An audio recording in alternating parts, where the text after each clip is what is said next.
Hi, this is Becky E for B3 Fitness. I'm here with Krishnal at Fuel in Abbotsford. We're here to talk about casein protein today. Casein protein? Yes. Okay. Casein, yeah. So he's going to give us the 101 on that. So if you saw it before in Becky's earlier videos, you had me talking about all the different kinds of proteins. Not necessarily. I think I missed out on a good one. That's the casein. I really emphasized the importance of having a fast absorbing protein after your workout in the morning because you can get it in quicker. But let's not forget about slow digesting. And now you're thinking, well, slow digesting, I want it quick in my body so I could use it up right away. Well, at certain times slow digesting was really good, and that would be, say, right before bed. Because you go to bed and you don't have anything while you're sleeping for 8 hours. Sometimes you wake up hungry, sometimes you wake up feeling small or feeling weak, like as if all the days prior work is all gone. So something like casein, casein is a protein that takes around 12 hours to digest. So taking it right before bed is a really good time. So as you're sleeping, it's being broken apart and your body's utilizing protein. So that's casein protein. So awesome. And who should be taking something like this? Casein protein, anyone that needs protein, basically anyone that's taking protein, it's beneficial for the athlete, the recreational user, anyone, I'd say. Okay. Yeah. And about how much of something like this would you How take much per of day? something of the casein? A normal scoop is around 24 grams.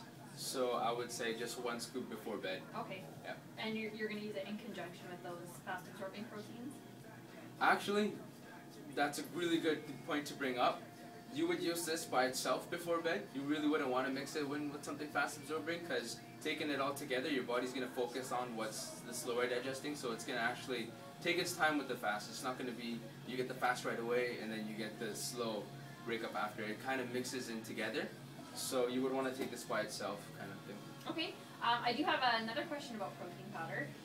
Definitely some people like to put it in things like oatmeal and stuff like that. Mm-hmm. Is there any truth to it losing its effectiveness being heated up and cooked and that sort of thing? Not really. As far as I know, protein doesn't really denature. I mean, if you were to put it in really high temperatures, it will. But as far as if you're sprinkling it on stuff or if you're baking with it, no. Okay, great. Yeah. Okay.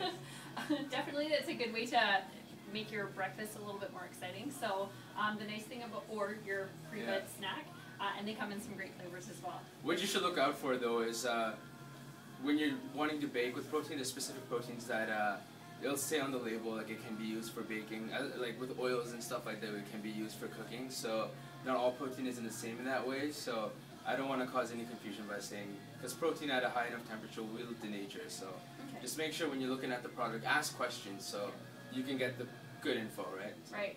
Perfect segue into saying come into Fuel at any time and ask questions. The guys here, the guys and girls here are very helpful. Happy to answer any questions that you do have. So come and check out Fuel in Abbotsford. And if you have any questions, check out my B3 Fitness page on Facebook. See you soon. Thanks.